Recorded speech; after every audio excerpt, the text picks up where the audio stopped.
Hunain adalah pertempuran yang sangat bersejarah dalam Islam. Pertempuran ini terjadi setelah Fatu Mekah, setelah Rasulullah SAW dan kaum muslimin mendapatkan kemenangan yang sangat gemilang. Sehingga pasukan yang dibawa oleh kaum muslimin pun sangat banyak. Hanya saja pertempuran Hunain ini justru mencatatkan sejarah di mana pasukan yang paling banyak yang pernah dibawa oleh Rasulullah SAW dalam memerangi kekafiran ini justru tidak membawa kemenangan. Justru malah menjadi kocar-kacir oleh pasukan musuh. Apa yang terjadi di perang ini? Apa yang menyebabkan kaum muslimin kocar-kacir? Dan bagaimana sih jalannya pertempuran sampai semua hal itu terjadi? Akan kita bahas di video kali ini.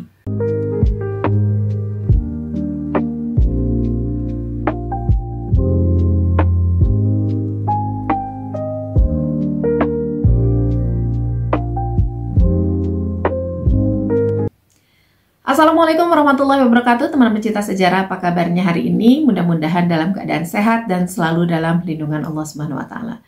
Bertemu lagi dengan saya Anissa Amisani di program Baca Sejarah, masih di serial kronologi sejarah tahun 630 Masehi. Bertepatan dengan tahun 8 hingga 9 Hijriah. Untuk mengingatkan saja, saya bacakan dulu 4 peristiwa penting yang datang dari dunia Islam. Juga di waktu bersamaan terjadi 4 peristiwa penting dari luar dunia Islam. Dari dalam dunia Islam diawali dengan Fatu Mekah. Yang kedua adalah Ghazwah Hunain. Kaum muslimin mengalahkan suku Hawazin dan Saqif. Peristiwa yang ketiga adalah Ghazwah Taif, dan terakhir adalah kematian Ibrahim, putra Rasulullah SAW. 4 peristiwa yang terjadi bersamaan dengan peristiwa-peristiwa tadi datang dari Bizantium, Persia, juga India. Dari Bizantium, Heraklius berhasil membawa kembali salib sejati yang sempat direbut oleh Persia ketika peperangan Persia Romawi. Dikembalikan ke Yerusalem. Sekaligus juga menerbitkan sebuah dekret bahwa semua kaum Yahudi yang tinggal di bawah kekuasaannya harus masuk Kristen. Sejarah yang tidak pernah ada di dunia Islam. Kemudian peristiwa yang ketiga adalah dilantiknya Boran atau Puran sebagai Ratu Sasania di Persia. Dan terakhir, peralihan kepemimpinan dari Mahendrawarman I ke Narasimhawarman I dari dinasti Pallava di India. Teman pecinta sejarah, mari kita bahas tentang peristiwa penting kedua yang terjadi di tahun ini, yaitu tentang peristiwa Perang Hunain. Terakhir kita sudah membahas tentang persiapan pasukan baik dari kaum muslimin maupun dari kaum musyrikin. Hari ini kita akan masuk ke sebuah judul Tentara Musuh Menyerang Tentara Islam. Di halaman 14 dari buku yang jadi rujukan kita kali ini, yaitu Kelengkapan Tarikh Nabi Muhammad SAW yang ditulis oleh Kiai Haji Munawar Holil. Menyambung dengan bahasan yang ada di video kemarin ya, bahwa kaum muslimin itu sebetulnya sudah mendapatkan informasi tentang keadaan tentara kaum musyrikin dari Bani Hawazin, Bani Saqif. Informasi tentang di mana mereka bersembunyi juga sudah diketahui oleh kaum muslimin. Hanya saja kan untuk tempat persisnya tetap tidak diketahui ya. Bahwa mereka bersembunyi di puncak-puncak bukit itu sudah diketahui oleh Rasulullah SAW. Maka dari itu salah satu strategi yang dilakukan oleh Rasulullah SAW, mereka itu mendatangi Lembah Hunain dalam keadaan gelap gulita terlebih dahulu. Jadi tidak terlalu kelihatan gitulah kedatangan mereka itu. Dan menempatkan pasukan inti tentu saja di tengah, dan pasukan paling depan adalah pasukannya Khalid bin Walid. Menjadi pasukan pembuka. Pasukan pembuka medan pertempuran dan menghindarkan pasukan inti dari mara bahaya. Karena pasukan inti ini kan pasukan yang melindungi Rasulullah SAW ya. Dan hal seperti ini adalah hal yang biasa dalam peperangan. Jadi seolah-olah kayak ditumbalkan dulu gitu ya. Padahal tidak, justru itu adalah untuk menangkis serangan-serangan yang datang terlebih dahulu gitu. Karena yang pertama tadi alasannya memang informasinya sudah diketahui oleh Rasulullah lewat mata-mata beliau, yaitu Abdullah bin Abi Hadrat, tentang lokasi musuh berada. Bahwa mereka itu kemungkinan akan menyerang secara diam-diam karena ditempatkan di atas bukit. Yang keduanya memang selalu seperti itu, biasanya seperti itu. Kalau ada pasukan yang datang itu tidak langsung pasukan intinya. Selalu pasukan inti itu ada di tengah. Pasukan depan adalah pasukan pembuka.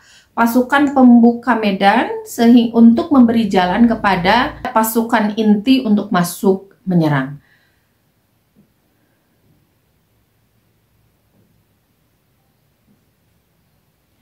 Masih ingat ya, pasukan Khalid bin Walid radhiyallahu anhu itu membawa Bani Sulaim yang memang jumlahnya sangat banyak.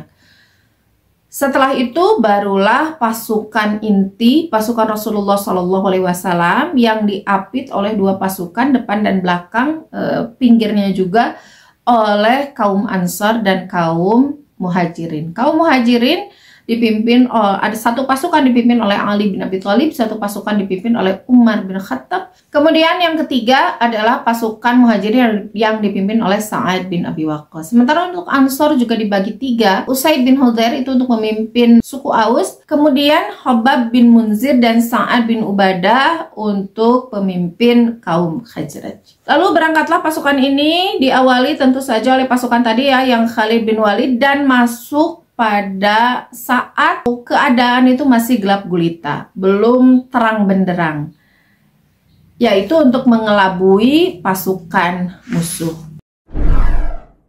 Namun tetap saja meskipun dalam keadaan yang gelap gulita, kedatangan pasukan kaum muslimin ini tetap diketahui oleh kaum musyrikin, sehingga ya pasti diketahui lah ya, meskipun tidak terlalu kelihatan, tapi kan suara-suaranya itu pasti ada.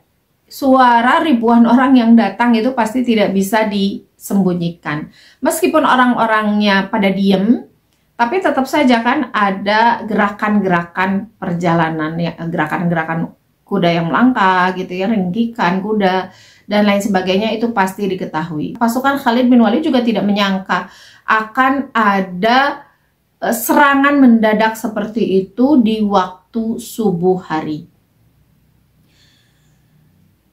Ketika pasukan Khalid bin Walid datang, masuk ke lembah Hunain, itu baru datang saja, baru kepala baru kepala pasukan besar kaum muslimin, ini sudah diserang secara habis-habisan oleh pasukan kaum musyrikin.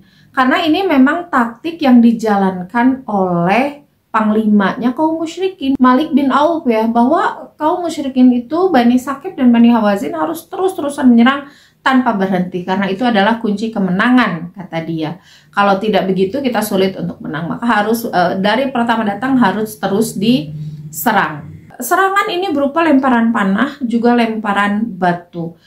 Dan karena keadaan gelap, kaum muslimin tidak tahu ini dari mana arah panah, dari mana arah anak panah ini berasal, dari mana arah lemparan batu ini berasal. Buat mereka kan ada yang terkena panah gitu ya, kudanya juga ada yang kena dan sebagainya. Ini membuat pasukan panik, kudanya juga panik, sehingga ya udah pasukan Khalid bin Walid ini kocar-kacir tidak jelas. Seketika itu juga barisan tentara Islam menjadi kacau balau, kocar-kacir dan lari tunggang langgang dengan tidak berketentuan lagi, karena tentara kaum muslimin sedang berjalan dan belum siap sedia untuk bertempur. Lebih-lebih masih dalam keadaan gelap gulita. Jadi jangankan untuk melakukan perlawanan, melawan ke arah mana aja mereka nggak tahu. Ini arah dari mana nih panah? Mereka harus balik mana ke arah mana? Ini tidak diketahui. Jadi yang melawan pun jadinya mengarahkan panah kemana saja gitu, asal dia bisa melawan. yang namanya dalam keadaan gelap, yang namanya panik, yang namanya tidak tahu arah, tidak tahu mereka harus melawan kemana, mereka jadi membabi buta. Bahkan ada yang sampai memukul temannya sendiri. Terbayang ya, kita keadaan sedang kacau balau begitu ya, pasti adalah yang kena ke teman sendiri. Serangan pihak musuh tidak dapat dielakkan lagi karena hujan anak panah terus datang bertubi-tubi. Baik dari sebelah kanan maupun sebelah kiri, lebih-lebih dari sebelah atas. Jadi bukan hanya dari atas lembah nih, dari lereng-lerengnya juga mereka diserang. Jadi diserang dari segala penjuru. Karena itulah, teman pecinta sejarah, kisah yang sebelumnya kita bahas ya tentang kebanggaan kaum muslimin dengan jumlah yang sangat besar ini, yang mereka bawa dari Makkah, tiba-tiba baru saja masuk ke pintu lembah Hunain, ini harapan sudah hancur lebur berantakan. Harapan tentang pasukan yang besar ini tidak memberi manfaat sama sekali untuk mereka. Harapan yang mereka bawa, keyakinan bahwa mereka akan menang dalam peperangan ini, ternyata jauh panggang dari api. Hal yang mereka bangga-banggakan ternyata tidak dapat menolong mereka sedikit pun. Dalam keadaan seperti itu, kebanggaan akan pasukan yang banyak juga menjadi hilang. Semangat yang tadinya sangat berkobar tiba-tiba menjadi padam dan tidak bisa bangkit lagi kalau sudah seperti itu. Jangankan keinginan untuk bertempur, mereka untuk bertahan saja gitu, mereka sudah kesulitan. Barisan terdepan tentara kaum muslimin ini ialah pasukan Khalid bin Walid. Dan pasukan Khalid bin Walid ini kan terdiri dari kaum Bani Sulaim. Dan di sini juga berkumpul pasukan yang baru masuk Islam, yaitu orang-orang Quraisy. Dalam keadaan sedang kacau balau seperti itu, pada akhirnya orang-orang jadi memikirkan diri sendiri, memikirkan keselamatan diri sendiri, sehingga mereka melarikan diri keluar dari barisan pasukan, menyelamatkan diri mereka masing-masing. Kalau sudah seperti itu, buyar sudah barisan kaum muslimin, buyar, koyak, ya tidak terselamatkan lagi. Nah, teman pecinta sejarah, ini kan yang baru masuk ke lembah itu kan pasukan kepalanya ya, pasukan awalnya, dan mereka berlarian tuh, berlariannya banyak yang ke arah belakang, ke arah pasukan yang belum tahu apa-apa gitu. Dan larinya mereka dari kancah pertempuran dengan wajah panik, berteriak-teriak, bahkan ada yang sudah terkena panah, ada yang berdarah. Itu tentu saja membuat panik pasukan yang di belakang. Sehingga pasukan yang di belakang pun bahkan belum terkena apa-apa, itu juga ikutan panik, karena kepanikan itu memang menular ya. Apalagi dengan suasana yang mencekam, gelap seperti itu, saling bertubrukan dan segala macam. Pada akhirnya bukan hanya pasukan depan saja yang kacau balau, pasukan belakang pun menjadi kacau balau. Adanya pasukan yang mundur ke garis belakang menyebabkan barisan tentara yang berada di belakang bertambah kacau. Karena kekacauan ini, seluruh pasukan mengundurkan diri ke garis belakang. Pihak musuh yang melihat keadaan seperti itu, kocar-kacir pasukan kaum muslimin bukan menghentikan serangannya, tentu saja, malah mengambil manfaat dari kekacauan itu, menambah gencar serangan mereka. Mereka juga keluar barisan, tapi keluar barisan bukan untuk melarikan diri, tetapi mengejar mereka yang melarikan diri. Demikianlah penyerangan pihak tentara musyrikin terhadap tentara kaum muslimin di Hunain. Kita masuk ke judul berikutnya, yaitu pertempuran antara tentara Islam dan tentara kaum muslimin. Jadi belum selesai ya. Tadi setelah kaum muslimin kocar-kacir, pasukannya acak-acakan, ini pertempuran belum selesai. Para panglima yang melihat pasukannya kocar-kacir ini berteriak-teriak mengambil komando. Semua pimpinan yang tadi disebutkan di awal, mereka memanggil kembali pasukannya, berteriak-teriak berusaha kembali mengambil komando dan kembali menertibkan barisan pasukan kaum muslimin. Hanya saja karena keadaan sedang kacau seperti itu, mau ada teriakan, wahai kaum muslimin, wahai Bani Sulaim, kembali ke barisan, wahai kaum Ansor, kembali ke barisan, wahai kaum Muhajirin, kembali ke barisan. Itu suara sudah kesirap semua, sudah tidak terdengar oleh teriakan-teriakan dari kaum muslimin, oleh kericuhan-kericuhan, dan bahkan kalaupun terdengar, kalaupun ada yang mendengar seruan-seruan itu, mereka sudah tidak connect lagi dengan apa ya, dengan suara-suara itu.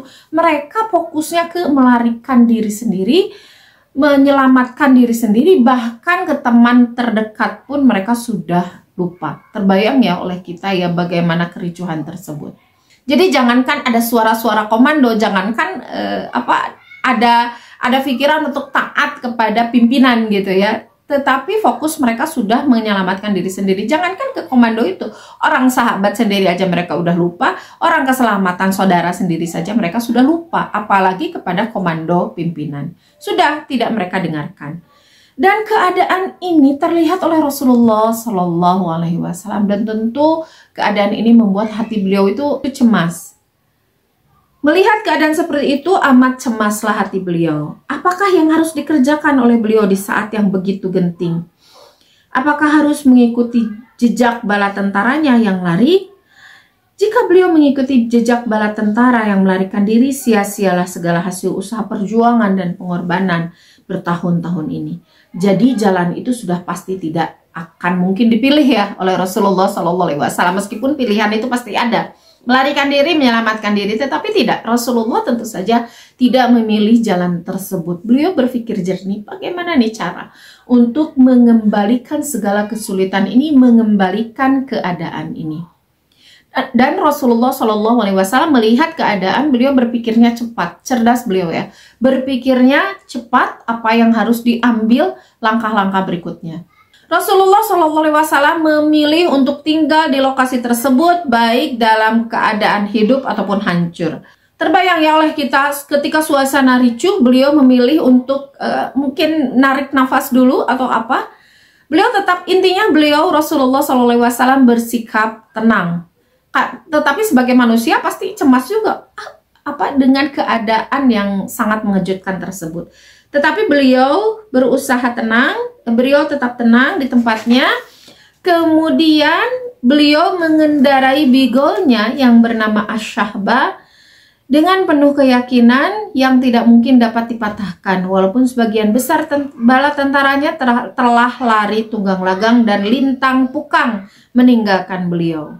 Dan bukan hanya Nabi SAW rupanya yang tidak bergerak kemana-mana, ada beberapa sahabat yang pada akhirnya Rasulullah itu berdiri di tempatnya dan para sahabat itu ngeh gitu ya.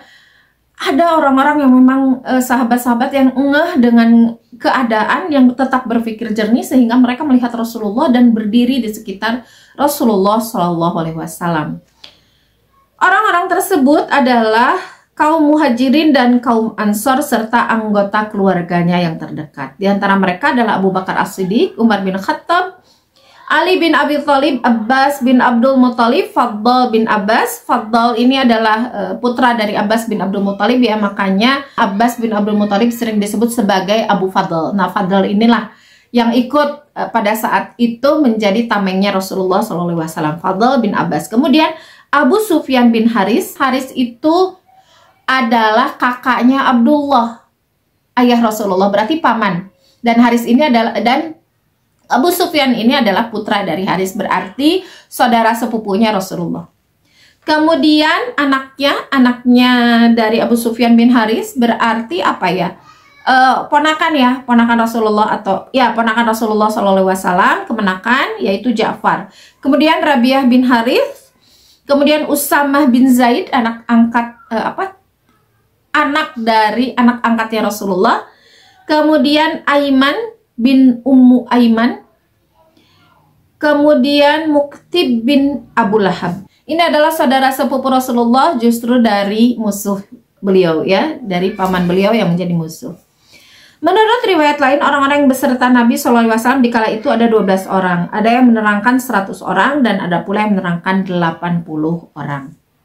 Jadi tentang jumlah orang sahabat-sahabat yang berdiri di dekat Rasulullah melindungi Rasulullah SAW, jumlahnya beda-beda. Ada yang mengatakan 12 saja, yang tadi disebutkan namanya ya. Ada juga yang mengatakan 80, ada juga yang mengatakan 100 orang. Lalu sahabat-sahabat penting dari kalangan Ansor dan Muhajirin juga ternyata banyak yang melarikan diri. Ini sebetulnya tidak bisa disalahkan ya, karena suasana chaos semacam itu sudah kayak apa ya, sudah kayak refleks aja orang-orang jadi ikutan panik, jadi ikutan ketakutan dan ikutan melarikan diri. Dan ini keadaan para sahabat ini tidak bisa disalahkan sama sekali. Rasulullah SAW berseru kepada orang-orang pada saat itu, "Aina ayyuhan nas?" Wahai orang-orang, kalian mau kemana? Demikianlah seruan beliau jika melihat orang yang berbondong-bondong mundur melarikan diri karena ketakutan terhadap serangan musuh yang bertubi-tubi. Selanjutnya beliau pun terus-menerus berseru dengan suara yang keras, "Aina ayyuhan nas? Hallumu ilayya, marilah kalian datang kepadaku. Ana Rasulullah, aku Rasulullah. Ana Muhammad bin Abdullah, aku Muhammad bin Abdullah." Selanjutnya Nabi pun berseru dengan sabdanya, "Ana nabiyyu la kadhib, akulah nabi, tidak berdusta. Ana ibnu Abdillahil Muttalib, akulah anak keturunan Abdul Muttalib." Demikianlah seruan Nabi SAW kepada seluruh pasukannya yang diserukan sampai berkali-kali beliau ucapkan. Maksudnya ini Rasulullah SAW mau mengingatkan ya kepada para sahabat bahwa ini di depan kalian ini ada Nabi, ada aku, kalian mendekat ke sini, kalian mendekat kepadaku. Itu mengambil komando. Jadi kayak ngasih tahu, aku ini masih ada, aku bersama kalian, dan aku ini Nabi, dan Nabi itu pasti dilindungi lah. Kalian ke sini gitu. Tetapi ya mereka ya itu tadi dalam keadaan chaos itu udah nggak bisa mendengar apa-apa lagi ya. Mereka hanya ingin menyelamatkan diri mereka masing-masing.